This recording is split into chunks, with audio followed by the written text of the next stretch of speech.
क्या आप शॉक्ड हो जाते हैं जब अपने पेरेंट्स को वो कंटेंट देखते हुए पाते हैं जो कभी टैबू था? क्या आप खुद ही सीक्रेटली गिल्ट प्लेजर एंजॉय करते हैं? अगर हाँ, तो ये वीडियो आपके लिए है। नमस्ते दोस्तों, आज हम बात करेंगे ऐसे बदलाव की जो चुपके से हमारी आंखों के सामने हो रहा है। लैंग्वेज सीखना बहुत बड़ी बात है। हिंदी नहीं बोलता हूँ, बस ही कर पाता हूँ, उससे ज्यादा कुछ नहीं मेरे को बोलता लगा था अच्छा है। एक ऐसा बदलाव जिसने इंडिया के यूट्यूब और एंटरटेनमेंट की दुनिया को हिला के रख दिया है। हम बात कर रहे हैं इंडिया के लेटेंट रेवोल्यूशन की। याद है वो दिन जब कुछ खास तरह के कंटेंट को खासकर ओटीटी प्लेटफॉर्म्स पर फैमिली ऑडियंस से दूर रखा जाता था? जिन शोज या मूवीज में बोल्ड सीन होते थे उन्हें हम चोरी चुपके देखते थे या फिर हिट वॉच करते थे। मतलब हम देखते तो थे लेकिन बुराई भी करते थे। एक अजीब सा गिल्ट और क्यूरियोसिटी का मिक्सचर। पर अब क्या हो रहा है? आज यही कंटेंट जिसको हम स्कैंडलस कहते थे ट्रेंड कर रहा है। वही शोज और मूवीज जिन पर हम नाक बहुत चढ़ाते थे अब मस्ट वॉच बन गए हैं। और सबसे इंटरेस्टिंग बात क्या है, ये बदलाव सिर्फ यंग जनरेशन में नहीं है बल्कि हर एज ग्रुप में देखा जा सकता है। ये मैं हवा में नहीं कह रहा हूँ, यूट्यूब और इंडस्ट्री डाटा साफ बताते हैं कि इस तरह के कंटेंट की डिमांड बढ़ गई है। लोगों का टेस्ट बदल गया है। अब ऑडियंस नई स्टोरीज, नए पर्सपेक्टिव और ऑथेंटिक रिप्रेजेंटेशन देखना चाहती है। वो अब क्या कहेंगे से आगे बढ़ चुकी है दुनिया। इस बदलाव में यूट्यूब का बहुत बड़ा रोल है। कैरी मिनाटी जैसे क्रिएटर ने अपनी यूनिक स्टाइल से ऑडियंस को एंटरटेन किया है और एक नई दिशा दी है। उनकी अपनी अलग फैन फॉलोइंग है, उनका अपना एक फैन फॉलोइंग बेस है बहुत बड़ा। उन्होंने कंट्रोवर्सी को भी फेस किया लेकिन ऑडियंस कनेक्ट बनाए रखा। अब सवाल यह है कि बदलाव आया कहां से? इंटरनेट और ओटीटी प्लेटफॉर्म्स की एक्सेसिबिलिटी अब ग्लोबली अवेलेबल है और लोग अलग अलग कल्चर्स को एक्सप्लोर कर रहे हैं। इस बात में जेन जी, जनरेशन जेड का बहुत बड़ा इन्फ्लुएंस है। ये जनरेशन ज्यादा ओपन है और एक्सप्रेसिव है और एंटरटेनमेंट को लेके उनके पर्सपेक्टिव भी बोल्ड है और एक्सपेरिमेंटल है। सोसाइटल शिफ्ट हो रहा है। लोग अब क्या कहेंगे से ज्यादा मुझे क्या चाहिए पर फोकस कर रहे हैं। लेटेंट रेवोल्यूशन इंडिया के एंटरटेनमेंट लैंडस्केप को रीशेप कर रहा है। ये एक ऐसा चैलेंज भी है और एक अपॉर्चुनिटी भी है। चैलेंज कैसे? हमें रिस्पॉन्सिबली कंटेंट क्रिएट करना होगा ताकि एंटरटेनमेंट के नाम पर सैलो या मिसलीडिंग गंदा कंटेंट ना बनाए। अपॉर्चुनिटी क्या है? हमें ऑडियंस को मीनिंगफुल, इंगेजिंग और थॉट प्रोवोकिंग स्टोरीज देनी है, सूचनाएं देनी होंगी, सुनानी होंगी। हमें बैलेंस बनाना होगा फ्रीडम ऑफ एक्सप्रेशन और सोशल रिस्पॉन्सिबिलिटी के बीच। अब यहाँ एक और दिलचस्प कंपैरिजन बनता है कैरी मिनाटी जैसे क्रिएटर्स और ध्रुव राठी जैसे क्रिएटर्स के बीच।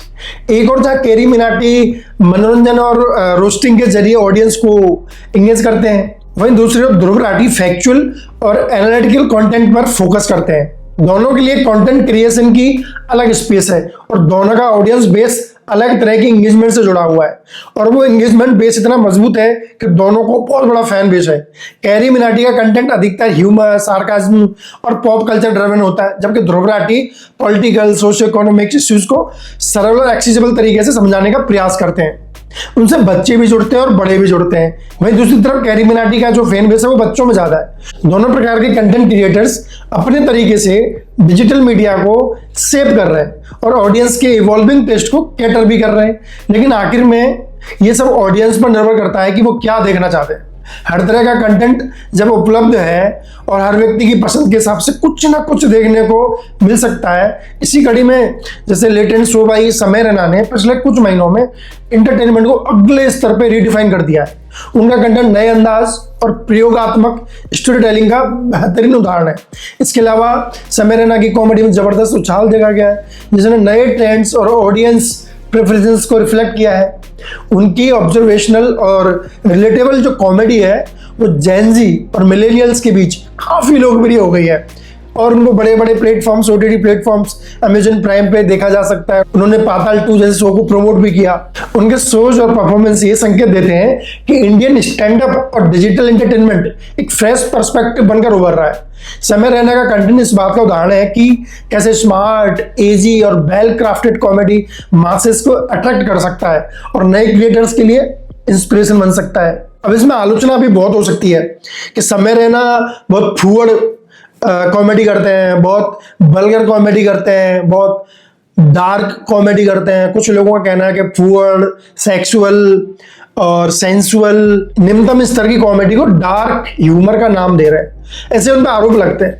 मेरा इसमें यह मानना है कि यार आप डिसाइड करते हैं कि आपको कौन सा कंटेंट देखना है, आपको कौन सी कॉमेडी देखनी है। आप वो कंटेंट देख भी रहे हो, आप उसको लाइक भी कर रहे हो, आप उसको कमेंट भी कर रहे हो, आप उसको शेयर भी कर रहे हो, और उन्हीं में से कुछ लोग कह दें कंटेंट बेकार है, ये कॉमेडी बेकार है, ये तो बच्चों को भ्रमित कर रही है, ये तो मिसलीड कर देगी जनरेशन को, ये तो कल्चर को ही खराब कर देगी, तो भाई मत देखो, रिपोर्ट करो, ब्लॉक करो अगर आप सच में ये चाहते हैं। और अगर आप तैयार हो गए हैं इसको सुनने के लिए और इसको डाइजेस्ट करने के लिए, इसको प्रोसेस करने के लिए, तो वेलकम इट, एंजॉय कीजिए।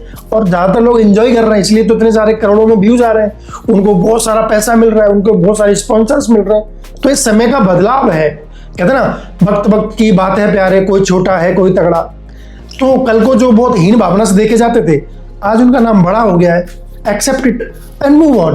कंटेंट क्रिएटर्स को यूट्यूब के एल्गोरिदम पे डिपेंडेंट रहना पड़ता है, उसी के हिसाब से वो बहुत बार चीजें बना रहे होते हैं। ट्रेंडिंग टॉपिक्स और वायरल कंटेंट को प्रमोट करता है यूट्यूब, प्लेटफॉर्म ही ऐसा है कि वही करता है। इससे मीनिंगफुल और डीप कंटेंट कभी कभी ओवरसाइड हो जाता है। इसका मतलब क्या है कि यूट्यूब खुद उस कंटेंट को बहुत प्रमोट कर रहा है, जाहिर सी बात है लोग उसको देख रहे हैं तो वो प्रमोट करता है।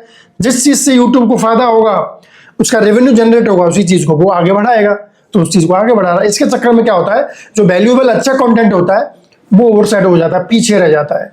तो इसको अच्छे कंटेंट को अगर आगे जाना है तो वो यूजर्स, देखने वाली ऑडियंस ही तय करेगी। रील्स और शॉर्ट स्नैप एंटरटेनमेंट का ट्रेंड बढ़ रहा है, जिससे डिटेल्ड और इन डेप्थ कंटेंट की ऑडियंस कम हो सकती है, कम हो क्या सकती है, हो रही है। क्या भविष्य में short attention span content dominate करेगा?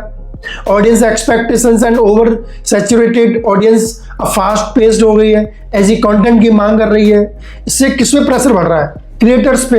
उनको तो रेवेन्यू जनरेट करना है, तो वो बनाने लगते हैं जिसको यूट्यूब प्रमोट करता है। कंट्रोवर्शियल भी बातें हो जाती हैं, ऑथेंसिटी भी कॉम्प्रोमाइज होने लगती है, क्वालिटी भी कॉम्प्रोमाइज होने लगती है। कंटेंट एथिक्स और रिस्पॉन्सिबिलिटी, बोल्डनेस और एक्सप्रेसिव कंटेंट की नाम पे बलि चढ़ जाता है। लेकिन क्या सेंसेशनल कंटेंट और क्लिक बेट की समस्या पहले से ही बढ़ रही है, जिससे ऑडियंस का मैनिपुलेशन का खतरा है। YouTube का भविष्य क्या है? क्या YouTube धीरे धीरे ट्रेडिशनल टीवी और OTT प्लेटफॉर्म्स को रिप्लेस कर सकता है? क्या ऑडियंस ज्यादा ऑथेंटिक और रियल कंटेंट चाहती है? तो दोस्तों आप क्या सोचते हो, क्या ये बदलाव सही दिशा में जा रहा है?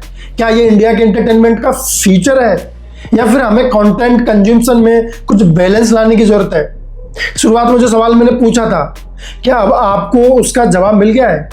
अपने विचार कमेंट्स में जरूर बताएं, और अगर ये वीडियो आपको पसंद आया हो तो लाइक, शेयर, सब्सक्राइब करना ना भूलें। अगले वीडियो में फिर कभी मिलेंगे, तब तक के लिए नमस्कार।